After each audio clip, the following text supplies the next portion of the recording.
Hey, this is Mike Gonzalez from the Iconics, son of the legendary Jimmy Gonzalez. And I'm here with Mr. AC Cruz, and we're here to talk about my father, Mr. Jimmy Gonzalez, and the great memories he left us. That's right, Mike. You know, some people say that your dad was a musical genius. Singer, songwriter, arranger, composer, guitarist, Sound of Music, and Grammy Award winner. I just called him my friend. You called him Jefe. But you were an employee.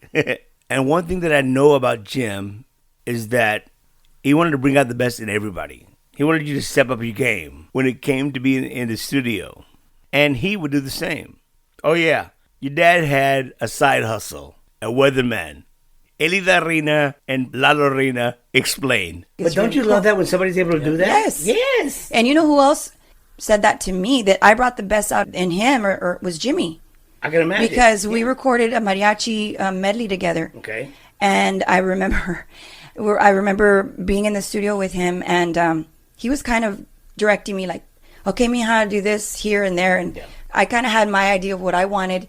So when I would do something, he's like, oh, I'm going to have to redo my part because that sounded really good. So now I got to go back and I got to do my part. I love it. So he did. I think he re-recorded all his part again. I miss that man. Yeah. I miss that man. We miss him because we talked to him a lot. And, yeah, we did. You know, he was my weatherman for a while because he would call me and say, Lalo, you're going to go to Amarillo. It's snowing. I said, well, we got to go, Jimmy. We got to go play. Oh, I wouldn't go. I said, well, I got to go. Okay, Jimmy said not to go, so we can't go. There you go, Jimbo. Next up is Johnny Rod. Johnny Rod is the keyboardist that played with Jimmy when he went solo. According to Mike, he says he was Jimmy's right-hand man in the studio. For hours on end, they would work on arrangements, producing hit songs that would last a lifetime. Johnny Rod talks about the first time that he worked with Jimmy. He was made an offer he couldn't refuse. Before I joined Jimmy, I was playing with Margarita in Grupo Mezcal. She's Freddie Fender's niece. Yes, we're aware. She was singing mariachi. So I was producing some work for her. She had landed Jimmy to do her demo CD. So you're gonna produce her. So we went over there, and she shows him the music that I helped her get the music together. Like the Volada, trying to get her fast. I recorded a Candlelight Agency, I think what was at the time, with Juan and Terry Vela, and I recorded them. So I rearranged real quick whatever I could. I recorded like on a DAT cassette. Yeah. So we went over there and showed it over to Jimmy at Gilbert's in San Antonio. And then he was like, he wanted to listen to what we did. So she's showing him. And then she's like, well, what do you think? And she's just sitting against the wall, like, okay, yeah, next song. And who arranged? And then he did. And who picked the songs? Well, he did. And he goes, you got a few mistakes there. And they go, yeah, I know, but she wanted it done fast. And we didn't have tracks. We were just doing it all on one take, and everybody at the same time. She goes, well, what do you think? And he's like, you know what I think? I'm going to take him away from you. Like, no, you're not. He's mine. I'm going to make him an offer he can't refuse. Ándale. And he did. Is that right? Yep. He would pay me $400 a night to sit on the side of the stage and watch them play because he wanted me to join his band. Yeah.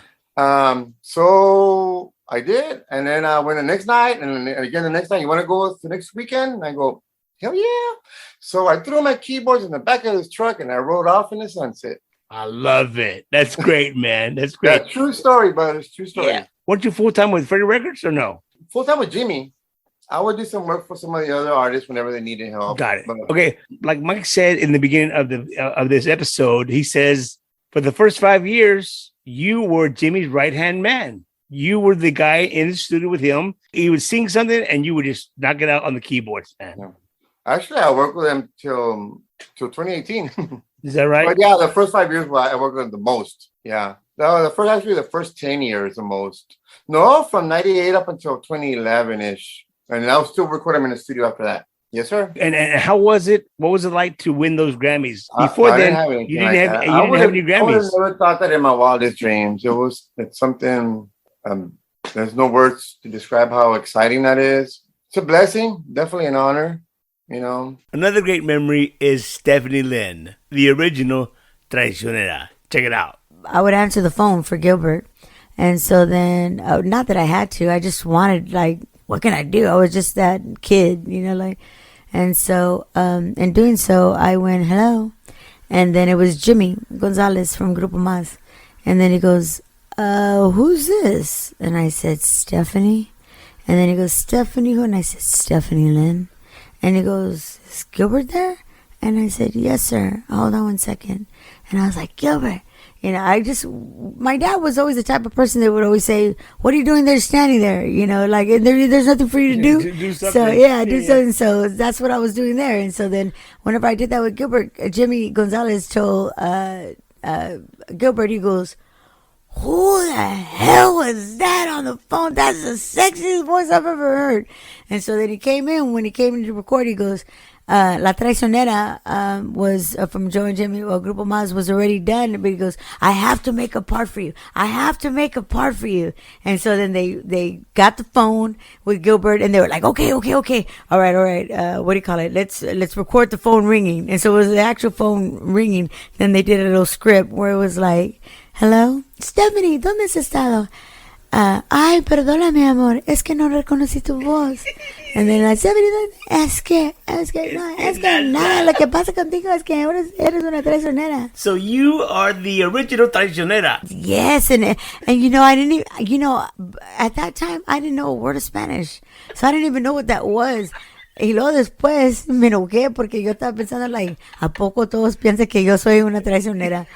No, que se chale. Es que sale. Que se vale. No. Thank you, Stephanie Lynn. We're reminiscing with Mike Gonzalez, hijo de Jimmy Gonzalez, on his birthday. Ben de Leon and Solido found out you don't rush Jim, especially when it came to the premiere of his solo album. It's funny. We were listening to your podcast about Jimmy Gonzalez and them, and I always remember because when we were recording our album and our album was done and we were waiting for it to release. We actually waited most of the year 2000 for it to come out, but we were right behind Jimmy. Jimmy had just released his solo album with Freddie Records, and we were right behind him waiting and kept waiting, and we were like... Waiting your turn, you mean? Waiting our turn for our album to be released. But, it seems like yesterday, no?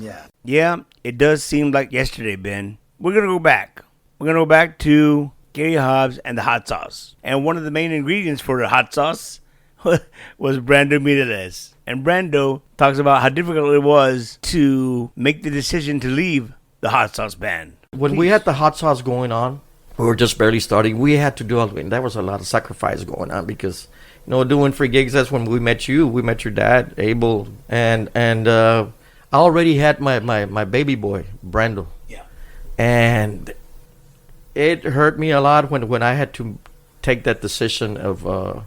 I got this offer, from Mas at one of the concerts that we were there in Victoria back in '83.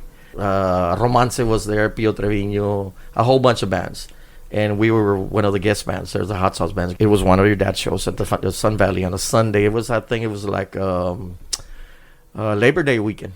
It was such a great experience. I mean, a lot of knowledge. I learned a lot from Jimmy. So that Monday, Jimmy was going to park the band actually to get us ready, the new guys, for 3 months. We continued on rehearsing all that week. So at the end of that week, on a Thursday, he goes, you know what, Brando? I think you're ready. So what are you saying? Am I in with the band? Oh, in with the band? You're going to stay with the band and for a long time. So congratulations. You're, welcome to Mas. So instead of parking the band, within 2 weeks, we were already touring. We had already, he took us to his, person that, seamstress to do our outfits, our sequence outfits. And I remember the first time, our first gig that we ever started doing was in Corpus Christi at the Coliseum. Yeah. A lot of people there. I mean, waiting to see the new Mas, see what we were gonna be sounding like, see what the new Mas was all about.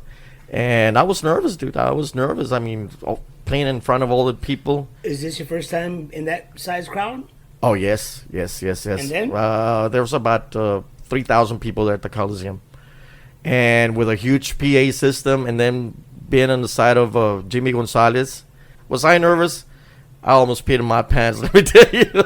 And but it was one of the greatest experiences. But we sounded great.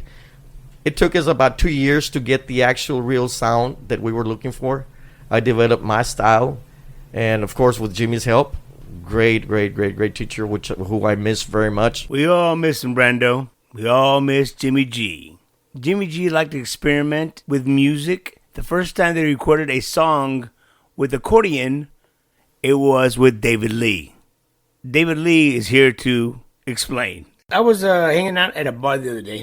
No, not me. No, right? not you. No, not me. Anyway, we're talking about some of the old David Lee and some of the old Mas. We're talking about some of the oldies. Anyway, I said, did you know that the song de Joe and Jimmy Mas, Decídelo, that's David Lee on the accordion? He says, no way. I said, yes, way. No me digas way. Anyway, I said, dude, that's David Lee. Listen to it carefully. You remember that song? Yeah. That was the very first song Mas had an accordion. I know. They recorded, the accordion.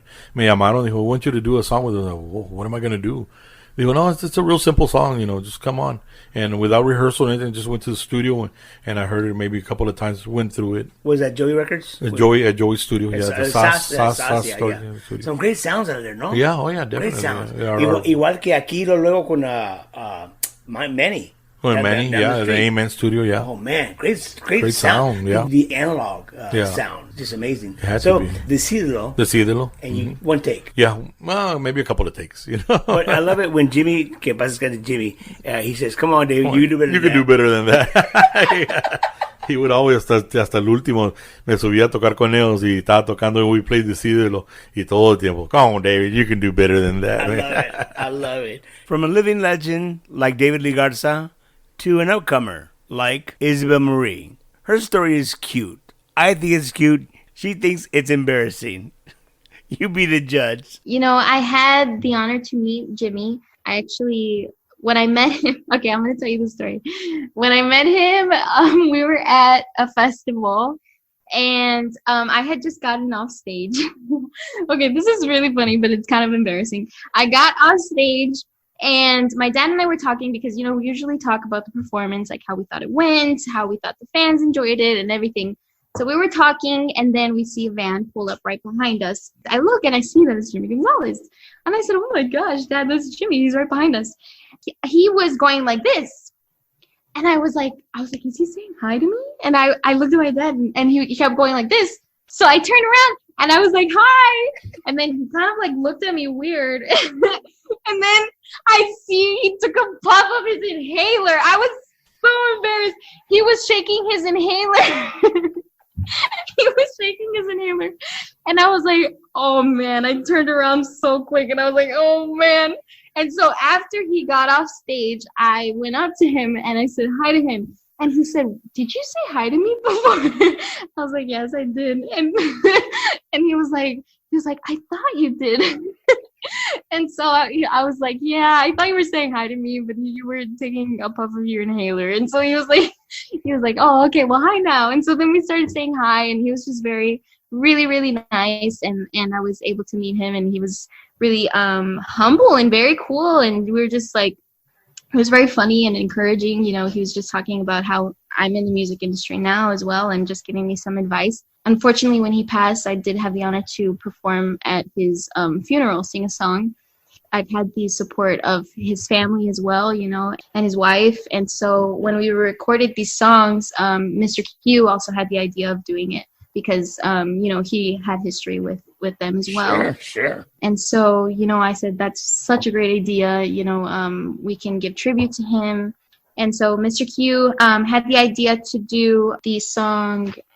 Oh my goodness. With the first song that we did off that medley, that was Mr. Q's idea to put that one on. And then we kind of brainstormed to do the other songs, Que Porque Te Quiero and Vuelvo. And so that was just really, really an honor for me to be able to do, especially because I had met him and I was always such a fan of his work because he's honestly a musical genius. And, he is. Of course, yeah. And so to be able to do those songs was really, really cool. You're right. Really, really cool.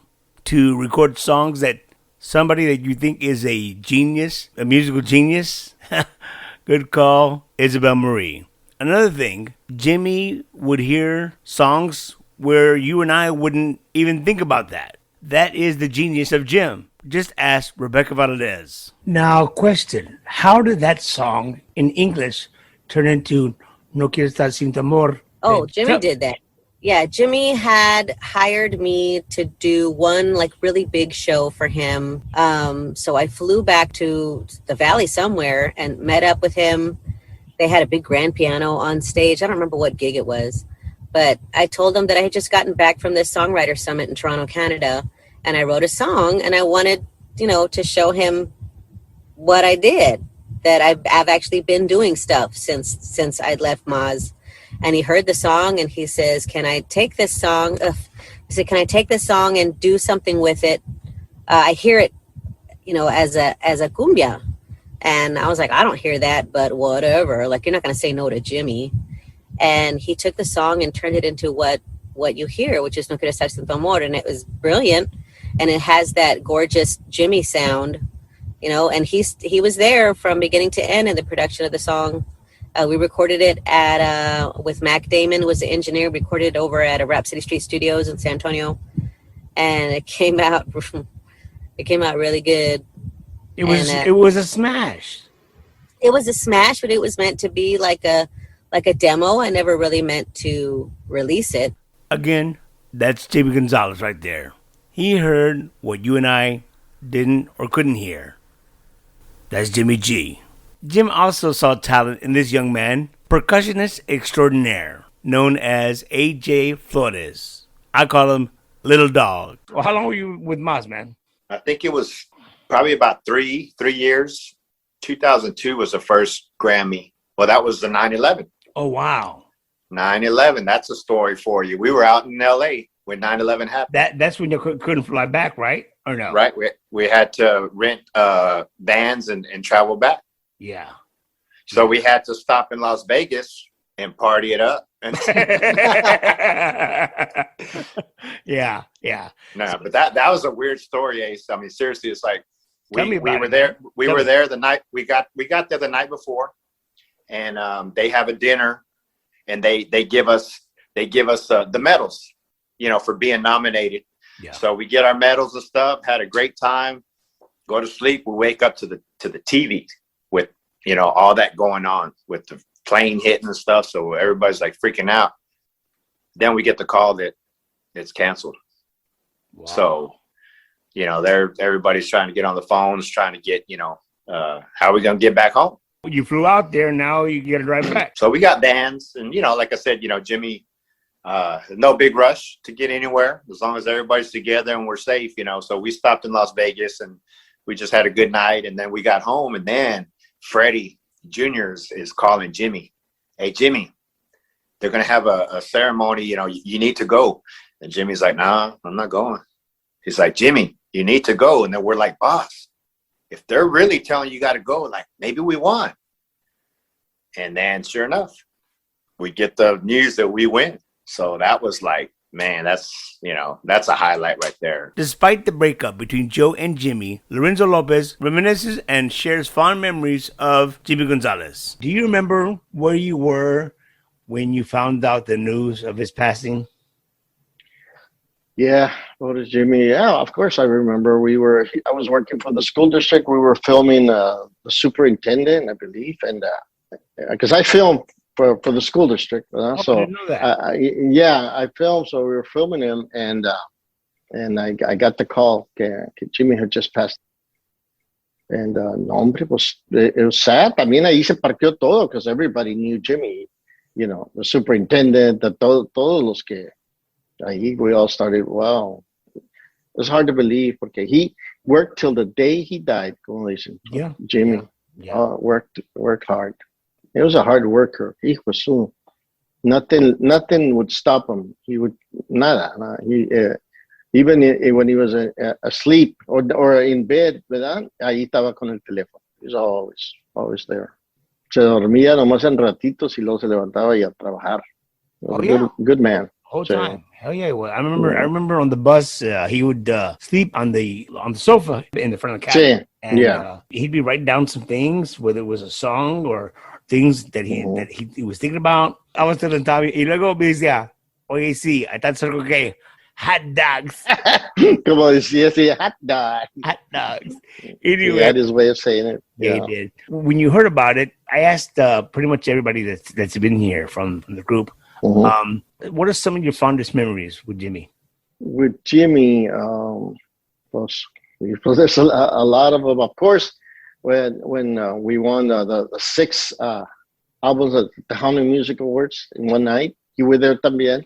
That was a good time. Pero well, Jimmy and I, we'd like to travel together. So I would drive and he would, I would drive him. And one time we were here in Bronxville, and we needed to be in Baytown, which from here is more than 6 hours. That's more, for sure. Yeah, it's more driving, and we did it in 3.5 hours. Oh, shit. Man, we were crazy, man. We take a lot of chances, and thank God que no nos pasó nada. Pues sí, gracias a Dios. Thanks, Lorenzo. Next up, a guy with a great voice and a great sense of humor. And he shares what it was like to be a part of the Forever Jimmy G Festival down in Brownsville. Gary Hobbs. I got a picture of you guys at the Forever Jimmy G Festival. That was a hologram. We weren't there. We were. Anyway, I saw some video of you performing at that festival, and you knocked it out of the park, man. Well, it's gotten a lot better on my part, but music was great. But when we got approached to do the festival, I told Cindy that we were open. We were coming out of Houston, and that we'd help. And so when we're about a week out, I just thought, you know what? I wish I could play a tribute stuff. I mean, I've never done a Mas song. But Jimmy had passed, and now it's the first Forever Jimmy G Music Fest. And I told Brown on the road, man, there's this one song that I used to love to hear Jimmy sing all the time. And then he starts naming us. No, compadre, not that one. And he says, Quisiera. And I go, oh, not that one, but that was really nice too. Yeah. And then, and so he kept throwing songs at me, and then he went to YouTube and I found that song, and so we kind of like put the two songs together, just to make a tribute, and then the time came to sing them, and I didn't realize Jimmy sang so high. Yeah. But it was done out of just out of honoring, it was a tribute, and it took off where now people ask us to do the Jimmy tribute. Qué buena onda. Well done, Gary. Well done. This next clip is touching, heartfelt, and funny. It's Jimmy's little brother, Tommy Gonzalez. He would eat at all times of the night. Of course, as a musician, that's what you do, You eat I'm gonna tell you what. I told this story before that I remember when I was on the bus with you guys. We finished a gig, 2 a.m. He said, "Hot dogs, AC, hot dogs." do it again, Tommy. Hot dogs. Hot dogs. Hot dogs. I love your brother. I still love your brother, man. Listen, let me tell you a quick story. We were in Monterrey, okay? Yeah. And guess what pulled up next to the bus while we were waiting to get on stage? Un pinche hot doguero, dude, in a little cart. Holy cow. This guy was going to make quota in 5 minutes flat, dude. And Jimmy starts bringing in all the hot dogs, and he goes, "Here, brother, eat." And I said, no, I'm not going to eat, dude. That guy's been out there for a long time, and he hasn't gone to the bathroom, dude, and no way I'm not going to eat. Oh, God, I was starving. And he goes, "I got some hot dogs right here." And I'm going like, oh, God, okay. So he gave it to me, and I ate it because I was starving, AC. And then I caught something between my teeth, dude. I don't want to hear it. Oh, yes, you are going to hear this. And so I pulled it out of my mouth, and that guy from the hot dogs, he had trimmed a nail, and he spit it. And it landed, I guess, in they put lettuce and tomato in their hot dogs over there. And I go like, damn it, I didn't want to eat this, man. And oh my gosh. Man. That grossed me out. I miss your brother. I love you, brother. I love you. I love the entire family. He left so many memories, AC. So many. So many. Yeah. Forget about me jumping the fence. Yeah. Forget about the Halloween dance here in San Antonio. Yeah. I told that story. You can even safely say, forget the Grammys. Forget the Grammys. Yeah, he made an impression on everybody. It could be a bad impression, but you'll remember him. You will remember him. And he had a big heart, and he loved kids, man. He loved children. And he did a lot of work for them. So, like I said, yeah, and like you say, he left us with a lot of memories. A lot of memories. There's a lot of things that we tease each other with that all came from him. Yeah. That all came from him. No te aguanto. No te aguanto. And sounds and everything that he used to do. What do you, no te aguanto? The other one was, yeah. That was. Oh, we heard it way too much. Yeah, we did. Yeah, we heard it way too much. Tommy, thank you for taking the time to reminisce. Anything that speaks of memories of my brother, I always want to keep him in my mind. I know I'm going to see him, and I'm excited. One day I will see him, and I'm going to hold him. I'm going to hold him so tight because he knows how much I miss him. We all miss him, Tom. We all miss him. We're going to close it off with Javier Galvan. And Javier, we hope you're doing well. But you were there. You were there in the hospital, and you were there at the funeral. And the family is very appreciative. We, the fans and friends, are very appreciative. Javier Galvan. What exactly happened when you prayed for him in the room when he passed? When he passed, I spoke to Junebug, and I spoke to his other sons, and so I spoke to them. First I spoke to Eli from Freddie Records, Eloy, and so he calls me and he says, "Hey man, can you call the Jimmy's kids?" He sent me the number and I said, "Absolutely, bro." I had already found out that he had passed.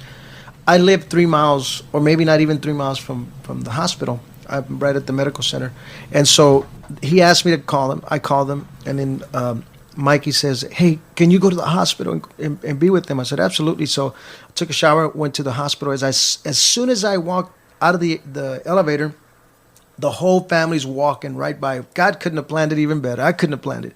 God planned it right where I get out, and his sister Cindy is walking by. She says, "Javier," and I give everyone my condolences. She says, "Llévenlo que le eche un rezo a Jimmy." Mm-hmm. So I go to the room. Several people followed me there. I got the anointing oil. I anointed Jimmy's body. He's passed away. And all of a sudden, as I'm praying and I'm dedicating his spirit, giving it to God, we hear the machine, doo-doo, doo-doo, doo-doo, as if there was a heartbeat. And I looked, and everyone looked, and then they bowed their head again. And I was like, well, nobody got excited, so I guess it was normal. So we prayed. I anointed Jimmy, and we left. And so then we're getting things together because we're gonna do a visual that night. And so at the visual, I asked Cindy, I said, "Hey, who was with me in the room? Can you tell me?" And she told me, and I went and spoke to those people. And I said, "Hey, what was that noise?" They said, "Oh, they told us not to be alarmed because the medicine was going to run through, the medicine that Jimmy had in his body was going to run through and it could cause the machine to do that." I said, "Oh, well, that makes sense." So we left it at that. So I show up at the funeral. And at the funeral, Cindy comes up to me. She says, "Hey, I have something to tell you." I said, "What happened?" She says, "When that machine went off?" I said, "Yeah, Jimmy wasn't hooked up to it. And the machine wasn't hooked up to the wall either. There was no reason for that machine to go off." And I was like, doo-doo-doo-doo. No doubt. But to me, it was a sign from God and from Jimmy. I believe it's not biblical, but I believe that Jimmy was looking down on us saying, "Thank you, and I'm in a better place." The Father, the Son, and the Holy Spirit, it blinked 3 times, man. And it was like amazing. It just an amazing thing. So that's... I just got chills, brother. I just got chills. Amen. You are in a better place, Jim. Thank you, Mike, for your part in reminiscing about your dad. Jimmy Gonzalez, Jimmy G. Gonna wrap it up We'll see you next season, and that's going to be a doozy. Till then, just chill to the next episode of the AC Cruz Podcast. Much love. Be safe. Love you, Jim.